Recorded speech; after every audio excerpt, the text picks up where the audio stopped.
Okay, so this is the fifth lecture video on the chapter on memory. I'm realizing as I'm going through these these slides, this is actually one of the funnest. I think it's one of the funner memories because they're one of the funner chapters because it's got some, anyway, it's kind of cool. So in this video lecture, I want to talk more about imperfect memories and some of the theories about why our memories are imperfect. There's one theory called a schematic model, or a schema model of memories. And there's this concept in psychology that says, and it's applied to learning, and it's applied to lots of, well, you know what, I want to see if I can make this work. Let's see if I can get this to work right now. So the idea is this, is that, again, going back to that schematic model that we're talking about before, is that we're more likely to remember stuff if it's connected to something else. That when memories are just sort of out there floating around, we're not going to process them. We're not going to remember them. So what I want you to listen to here, if I can make it work, is, no, I can't do that. There we go. Let's see. Click here. Click here to open the link.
Do you have any idea what he was talking about? Right, so this is actually taken straight from a textbook, and it's explaining something. But because remember he said he wasn't going to tell you the first 7 words, so you're not going to remember any of it, right? But now he's going to tell you what they were.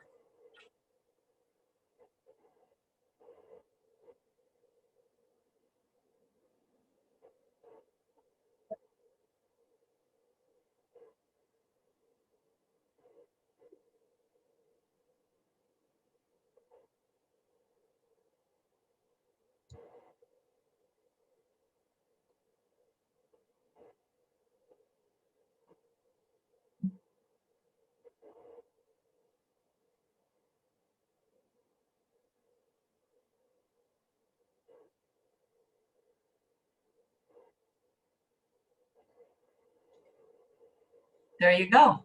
So the idea here is, let me see if I can figure out how to close this window. Oops. There we go.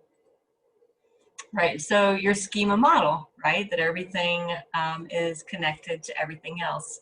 In human growth, we talk quite a bit about schematic learning and the things that we have to, okay, so then there's another theory about the way memory retrieval works, and that one is called a constructionist theory. And according to this theory, we don't in fact recall information, but every time that we need to recall information, we reconstruct it. So let me see if I can think of a good example.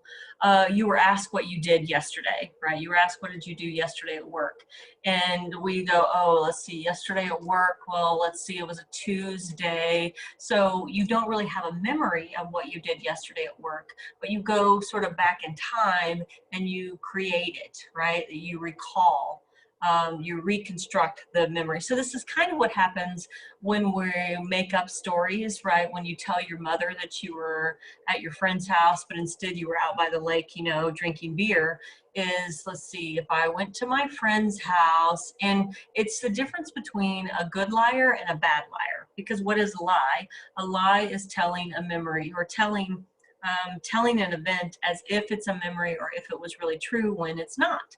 So when we're asked to tell something that's not true, we're effectively reconstructing it. So you told your mom you were at your friend's house and you were really at the lake, and your mom says, so tell me, what did you guys do? You're like, well, you don't have any memories of what you did.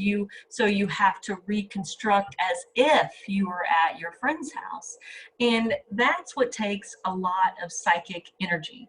That's what takes a lot of effort. And there really is no truth to that. When you're lying, you look one way, and when you're telling the truth, you look another. That's not really what's happening.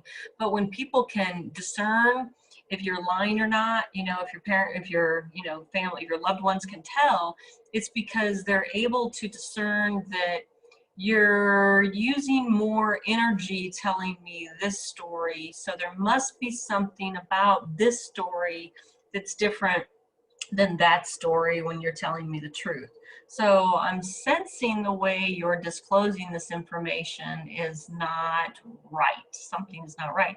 So to be a good liar simply means that you create a memory so that when you're asked about it, you can recall it as if you were there. So drive by your friend's house, right? So when your mom says, well, what did you do? Have something to tell her you did. You go there, you stand on the porch, and then you go to the lake, right? So you could say, oh yeah, when I was there, the weather was like this, and you're using less psychic energy. So basically you create a false memory, and it's very easy to do. It's very easy to distort people's memories. There's a classic case that's referred to in, I don't know which textbook it's referred to in, but it was a case about the lost children in the mall. So the more detailed our stories are, and the more, remember going back to the first part of the chapter when we were talking about elaboration rehearsal, the more you can link it up to personal experiences, create visual imageries, the more likely you are to remember it. So in this experiment, they took children, small children who had never been lost in the mall, and they told them a very specific story about themselves and how they had gotten lost in the mall and how they were scared and how they got that gentleman to help them and what the gentleman was wearing and what they were wearing and what they did. So they created in these children's mind a very visual, detailed, emotional story that involved them. And then later on, they, of course, remember, these kids had never gotten lost in the mall before. And then later on, they asked them if they've gotten lost in the mall. And they said they remembered that they did. Well, they hadn't, right? So that's another reason I say, I don't say, I remember. I say, I have a memory of, stored away. Now, it may not be true, but I have that memory. And this is why two people can have a huge argument over something that happened, you know, at Christmas, because they both have versions of that event. They can't both be wrong. Well, they can both be wrong, actually, but they can't both be right, right? So we get them distorted. We've talked about some of the ways that happens. Another example of how we can mess up our memory is what's called source confusion. So the funniest, they're not funny, but the ones that I find interesting are the ones where, remember going back to the chapter on dreams, and dreams are simply memories that we play out in our sleep, that when you have a dream, you now have that memory in your mind. Is that if you've ever gotten your dreams confused with real life, right? and that's an example of source confusion. You have a memory of, I think I told you this already, but the example of my husband, I had a memory that my husband told me his boss was sick, and like he was sick with cancer. And I told my mom that, right? Yeah, did you hear that, can't remember the guy's name, that Troy's boss has gotten cancer. And my mom says to my husband, hey, I hear he has cancer. And my husband's like, what are you talking about? I was like, didn't you tell me that? But he didn't. But I had a dream that he told me that. So we can get those things distorted. Of course, this is really bad if you like tell one friend something and it was the other friend that told you and you weren't supposed to, or if you get your truth confused with your lies, and right, but all of those are imperfect memories. Okay, so here in the next slide, here's another example of how we can distort, or what's called the misinformation effect, and how we can distort what people remember simply by asking them by giving them a little bit of information, or by how we ask the question. If you watch a lot of crime shows, you see them talking about this, leading questions on the stands, right? So what happened in this experiment was, this is what actually happened, right? This case over here. And people were asked about how fast were the cars going when they smashed into each other. And it's that phrase smashed that, thinking about the schema model of the way our memories work. Let's see, when cars smash, that means they're going fast. And so when we use the language of smash, then we describe the situation differently than if I was to say, did you see glass when the cars tapped each other? Well, no, the broken windows don't happen when they tap. But of course, broken windows happen when they smash. So simply by asking people certain questions in a certain way, or giving them the false information, then they can recall information in a different way. And this has all been demonstrated. Some of the classic examples were when they showed people, and then this spills over into like stereotypes and jury bias and eyewitness accounts. One of the reasons that eyewitness accounts are terrible, and in some courts they don't use them at all, because it has in fact been demonstrated that a person's social bias can influence what they recall. So in this one, I should try to find that. In this one experiment, they showed somebody this. Someone was made up. It was a setup, right? So somebody is in a hoodie, you can't see their face, and it's kind of cloudy, and their vision, and you can't see anything specifically. And they had them like sneak in the window and take something. And then the person was then asked, what did that person look like? Was that person white? Was that person black? And in fact, you couldn't see their face at all, right? But the person would be more likely to say, oh, it was a black man, or it was a man. Black men were the most likely to be identified. Not because they saw them, but because in the schema model, stereotypes are schemas.